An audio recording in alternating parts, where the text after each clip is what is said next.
Dan apabila program kita itu sesuai dengan yang dikehendaki dari Psikis, maka kita akan menjadi percontohan di tingkat ASEAN. Nah, kemudian ada pemanfaatan daun cemara laut yang digunakan sebagai biopot. Jadi pot yang berbahan dasar dari daun cemara laut. Kita sudah meminimalisir guru yang mengajar di 2 tingkat. Artinya hanya sebagian kecil saja yang Bapak Ibu guru yang mengajar di kelas 7 dan kelas 8 atau kelas 7 dan kelas 9.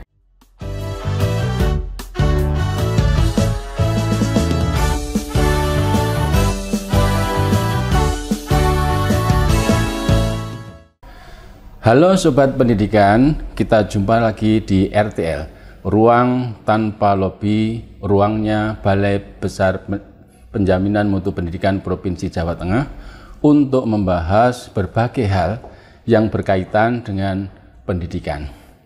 Pagi ini, Alhamdulillah, kita sudah kedatangan tamu yang sangat istimewa, narasumber dari praktisi pendidikan. Beliau adalah guru atau tenaga pendidik di SMP Negeri 1 Sayung Demak yang saat ini diamanati oleh kepala sekolahnya untuk menjadi waka kurikulum, dan saat ini juga sebagai guru penggerak angkatan yang kelima. Beliau adalah Ibu Titis Perwitasari, Magister Pendidikan. Assalamualaikum Bu Titis. Waalaikumsalam warahmatullahi wabarakatuh. Bagaimana kabarnya Bu Titis? Alhamdulillah sehat, baik Bapak. Alhamdulillah. Nah, pagi ini kita akan berbincang-bincang seputar pelaksanaan kurikulum Merdeka. Nah, di RTL, Ruang Tanpa Lobi episode ini kita akan membahas berkaitan dengan pelaksanaan kurikulum Merdeka yang saat ini sedang lagi hangat-hangatnya dan lagi asik-asiknya untuk diperbincangkan. Karena banyak dari sobat pendidikan kita yang masih merasa bingung dalam implementasi kurikulum Merdeka, khususnya pada proyek penguatan profil pelajar Pancasila. Sobat pendidikan dimanapun berada, kita akan memulai dan mari kita gali info-info pengalaman dari narasumber untuk menyampaikan informasinya berkaitan dengan pelaksanaan proyek penguatan profil pelajar Pancasila khususnya yang dilaksanakan di SMP Negeri 1 Sayung Demak. Bu Titis, di kurikulum Merdeka ada istilah yang sering kita dengar dan kita pun juga sering mengucapkan, yaitu istilah profil pelajar Pancasila. Dan juga kita pun juga sering mendengar proyek penguatan profil pelajar Pancasila antara P3 dan P5. Barangkali bisa dijelaskan kepada kami, kepada sobat pendidikan dimanapun berada, pengertian dari dua istilah itu, Bu Titis. Baik Bapak, untuk profil pelajar Pancasila itu sendiri merupakan suatu kompetensi lulusan yang akan dicapai peserta didik, di mana terdiri dari 6 dimensi yang diharapkan, yaitu yang pertama beriman dan bertakwa kepada Tuhan Yang Maha Esa dan berakhlak mulia. Kemudian yang kedua ada berkebinekaan global, mandiri, bergotong royong, bernalar kritis, dan kreatif. Sedangkan untuk P5 atau proyek penguatan profil pelajar Pancasila itu sendiri merupakan kegiatan di luar intrakurikuler Bapak, yaitu kegiatan kokurikuler yang berbasis proyek, di mana kegiatan ini tujuan utamanya adalah mencapai profil pelajar Pancasila itu sendiri. Jadi dari 6 dimensi yang sudah saya sebutkan tadi. Gitu kira-kira. Terima kasih Bu Titis. Jadi P5 itu mendukung pelaksanaan profil pelajar Pancasila ini ya, yang menjadi visi dari pendidikan di negeri kita. Betul. Dibekali dengan P5 tadi. Nah Bu Titis, kaitannya dengan kurikulum Merdeka juga, apa yang sudah dilaksanakan praktek baik di SMP Negeri 1 Sayung. Di kurikulum Merdeka itu juga penekanannya itu pada pembelajaran yang holistik dan pembelajaran yang berpusat pada peserta didik. Nah, bagaimana program P5, proyek penguatan profil pelajar Pancasila yang dilaksanakan di SMP Negeri Sayung Demak itu yang berpihak pada peserta didik? Kembali lagi ke marwah kurikulum merdeka, bahwa pendidikan itu mengacu pada filosofi Ki Hajar Dewantara, di mana pendidikan merupakan sebuah tuntunan yang harus bisa menuntun murid itu kepada kodrat zaman dan kodrat alamnya, sehingga setiap program kegiatan yang dilaksanakan di sekolah harus tetap mengacu pada kodrat alam dan kodrat zaman dari murid itu sendiri. Oke. Kemudian dari proyek penguatan profil pelajar Pancasila yang dilaksanakan di SMP Sayung khususnya ini, mengambil tema apa, Bu? Ada beberapa tema, kemudian di semester 1 ini atau semester ganjil ini yang difokuskan itu di tema yang mana? Ya, baik, dari 7 tema kami mengambil di semester 1 ini ada 3 tema, Pak.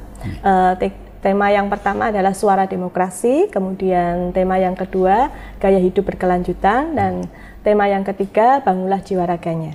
Jadi hanya 3 tema di semester 1 ini. Di semester 1 hanya 3 tema nih. Barangkali nanti digenapkan di semester berikutnya. Ya, bisa juga di level berikutnya. Kalau boleh tahu, Bu, bagaimana deskripsi kegiatan P5 itu sendiri?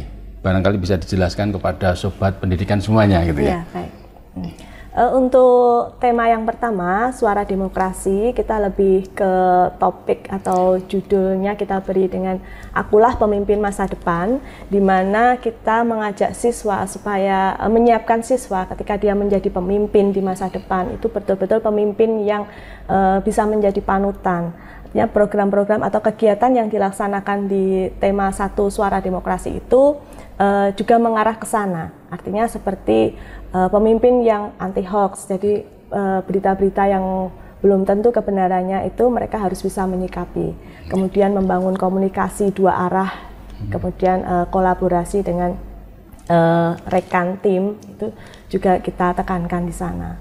Sedangkan untuk yang tema yang kedua, yaitu gaya hidup berkelanjutan, kita ambil judul tentang perubahan iklim global. Jadi kita itu ikut serta dalam pencegahan perubahan iklim global. Kebetulan sekali di SMP Negeri Sayung itu salah satu sekolah yang menjadi rujukan oleh Simeo Kitab in Science yang berada di Bandung. Kita sebagai sekolah berketahanan iklim, Bapak. Dan apabila program kita itu sesuai dengan yang dikehendaki dari SIKIS, maka kita akan menjadi percontohan di tingkat ASEAN. Begitu ya, Bang. Hebat sekali. Juga SMP Negeri 1 juga termasuk sekolah adiwiyata ya? Sekolah adiwiyata, betul. Adiwiyata tingkat nasional. Jadi menjaga lingkungan hidup. Iya, betul. Jadi ini kita sudah mulai anak-anak tidak menggunakan gelas plastik ataupun botol minuman plastik yang sekali pakai. Jadi anak-anak ketika beli di kantin itu sudah membawa gelasnya sendiri-sendiri. Jadi tidak menambah sampah. Kemudian kita juga mengangkat perubahan iklim global itu, misalkan konversi energi seperti memanfaatkan biji cemara laut yang digunakan untuk membuat briket salah satunya. Kemudian ada pemanfaatan daun cemara laut yang digunakan sebagai biopot. Jadi pot yang berbahan dasar dari daun cemara laut. Jadi di sana tidak ada pembakaran sampah ya? Tidak ada, Bapak. Memang untuk sekolah adiwiyata tidak diperbolehkan membakar sampah di area sekolahan. Malah daun-daun dari cemara itu bisa dipakai untuk kompos dan sebagainya. Karena memang yang tumbuh di SMP 1 Sayung itu yang bisa bertahan dengan gempuran rob yang memang hampir setiap hari itu ada, itu salah satunya cemara laut. Nah, Bu Titis, di kurikulum Merdeka itu kasusnya di P5 itu kan sesuatu yang baru. Di K13 tempo hari itu belum ada istilah tentang proyek penguatan profil pelajar Pancasila, walaupun secara substansi itu masuk di dalam SKL, di mana ada kompetensi sikap, kompetensi pengetahuan, dan kompetensi keterampilan. Nah, kami ingin mengetahui bagaimana tanggapan, bagaimana respon dari peserta didik dan juga dari orang tua peserta didik mengenai kegiatan ataupun program P5 itu. Ya. Alhamdulillah untuk program P5 di SMP Negeri 1 Sayung itu sangat-sangat peserta didiknya antusias untuk mengikuti. Nah, jadi mereka sangat enjoy dan betul-betul melaksanakan tugas dengan baik. Nah, kemudian mereka juga menginginkan jika pembelajaran itu kalau bisa ya seperti di proyek P5 tadi gitu. Karena terlalu membebaskan mereka untuk berkarya, berpendapat. Jadi mereka inginnya juga malah seperti itu di pembelajaran intranya. Ya. Jadi siswa maupun orang tua siswa itu mendukung nih? Iya, sangat mendukung. Orang tua bahkan kalau pas kegiatan P5 itu berlangsung, mereka sering minta dokumentasinya untuk segera dikirim. Terima kasih Bu Titis. Selanjutnya, kalau tadi respon dari siswa atau peserta didik dan orang tua peserta didik itu sangat mendukung, bagaimana dengan Bapak Ibu gurunya terhadap P5 ini? Karena sekarang masing-masing mata pelajaran itu berkolaborasi di dalam proyek penguatan profil pelajar Pancasila ini. Nah, respon atau tanggapan dari Bapak Ibu guru bagaimana? Ya, Bapak Ibu guru alhamdulillah juga memberikan tanggapan yang baik. Justru di sini P5 ini justru menguatkan kolaborasi antar teman sejawat. Jadi di rekan-rekan guru itu semakin kuat kerjasamanya. Karena untuk mendampingi proyeknya ketika dilaksanakan harus memang berkolaborasi antar satu guru dengan guru yang lain ataupun mapel lain. Gitu. Iya, terima kasih informasinya Bu Titis. Memang di pembelajaran abad 21 itu memang yang ditonjolkan itu kolaborasi. Kerjasama. Jadi sesuatu yang berat kalau dilakukan secara bersama-sama itu akan menjadi ringan. Betul, Pak. Yang sulit akan menjadi mudah dan lain sebagainya. Nah, selanjutnya ini ada yang perlu kita tanyakan lagi Bu Titis. Dalam pelaksanaan P5 di sekolah, di SMP Negeri Sayung khususnya itu, siapa saja yang terlibat dalam kegiatan P5 itu? Apakah semua aktivitas yang ada di SMP itu semuanya terlibat? Mulai dari kepala sekolah, guru, siswa, maupun tenaga administrasi, termasuk penjaga sekolah. Apakah semuanya terlibat gitu? Iya Bapak, semuanya terlibat untuk kegiatan P5 ini, baik dari kepala sekolah, administrasi, guru, murid, semuanya terlibat. Bahkan kita juga kerjasama dengan beberapa instansi, seperti misalkan Polsek Sayung yang kebetulan bersebelahan, dan dengan Puskesmas Sayung. Nah, kita juga menjalin kerjasama itu dalam pemberian materi, terutama untuk Polsek Sayung saat ini, hari ini, besok itu mengisi tentang anti narkoba, bullying itu dari Polsek. Kebetulan memang kita menjalin kerjasama selain dengan stakeholder di sekolah, juga dengan pihak-pihak di luar masyarakat juga. Memang secara geografis SMP Sayung itu memang berdekatan, berdampingan dengan Polsek, berdampingan dengan Puskesmas. Jadi mungkin untuk sosialisasi berkaitan dengan bullying, narkoba dan lain sebagainya lebih mudah untuk dilakukan, ya. Betul. Di sampingnya pun juga ada sekolah dasar UPTD. Oh iya, betul. SD sebelahnya, Memang ada sisi-sisi yang kurang nyaman karena setiap menjelang bulan purnama, setelah bulan purnama itu ada air pasang, air laut yang naik ke daratan gitu ya. Bu Titis, ini ada pertanyaan lagi. Setiap program, setiap kegiatan tentu ada faktor yang menjadi pendukung. Dan juga seiring dengan itu ada faktor yang menjadi penghambat. Termasuk di dalam pelaksanaan proyek penguatan profil pelajar Pancasila.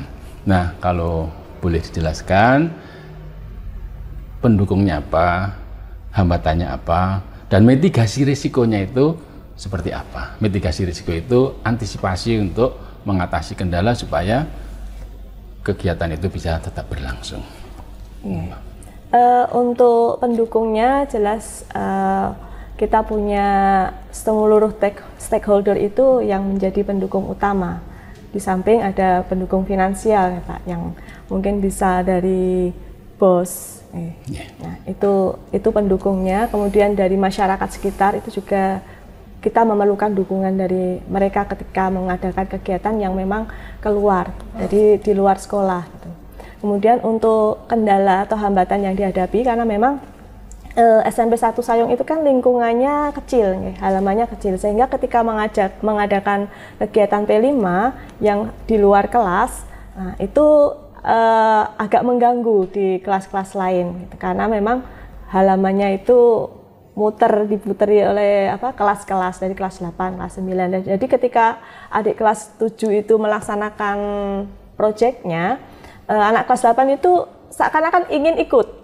Nah, kapan ini kelas 8 seperti ini, itu yang menjadi salah satu menjadi hambatan ketika pelaksanaan P5. Dan yang kedua, mungkin ada Bapak Ibu guru yang kebetulan mengajar di kelas 8, kelas 9. Ketika proyeknya diadakan kan mereka harus bisa membagi waktu proyek dengan mengajar di kelas. Itu yang kendalanya. Nah, untuk menyikapi kendala-kendala tadi, ya kita sudah meminimalisir guru yang mengajar di 2 tingkat. Artinya hanya sebagian kecil saja yang Bapak Ibu guru yang mengajar di kelas 7 dan kelas 8 atau kelas 7 dan kelas 9. Itu salah satunya. Kemudian untuk penilaian itu juga mungkin masih menjadi kendala karena kita masih bingung mencari seperti apa formula penilaian untuk proyek itu yang tepat seperti apa gitu. Terima kasih Bu Titis atas penjelasannya. Nah, menarik sekali perbincangan kita dengan narasumber kita di pagi hari ini. Dan ternyata Bapak Ibu, Sobat Pendidikan dimanapun berada, ternyata P5, Proyek Penguatan Profil Pelajar Pancasila, sebagai implementasi dari kurikulum Merdeka itu tidak serumit yang kita bayangkan. Bagaimana kita bisa mengemas sarana prasarana yang ada di sekolah itu untuk pelaksanaan P5 di sekolah. Nah, sebagai penutup Ibu Titis, kami persilahkan untuk memberikan closing statement kaitannya P5 kepada Sobat Pendidikan dimanapun berada. Baik, untuk dapat melaksanakan P5 dengan baik, maka kita memang butuh koordinasi. Setiap kali akan diadakan harus koordinasi lagi, supaya apapun yang menjadi kendala, apapun yang menjadi permasalahan dalam proyek yang mungkin sudah dilaksanakan atau yang hendak dilaksanakan itu kita sudah bisa mencari solusi yang terbaik gitu. Terus kemudian mungkin ada perbedaan persepsi, tapi kita karena sama-sama masih belajar. Dari saya. Terima kasih Ibu Titis, narasumber kita pada pagi hari ini yang membahas tentang proyek penguatan profil pelajar Pancasila. Terima kasih Sobat Pendidikan semuanya. Apabila Sobat Pendidikan masih memiliki pertanyaan terkait topik yang kita bicarakan hari ini, Sobat Pendidikan bisa langsung menuliskannya di kolom komentar di bawah video ini, atau bisa langsung kunjungi ULT kami di BBBMP Provinsi Jawa Tengah. Assalamualaikum. Assalamualaikum.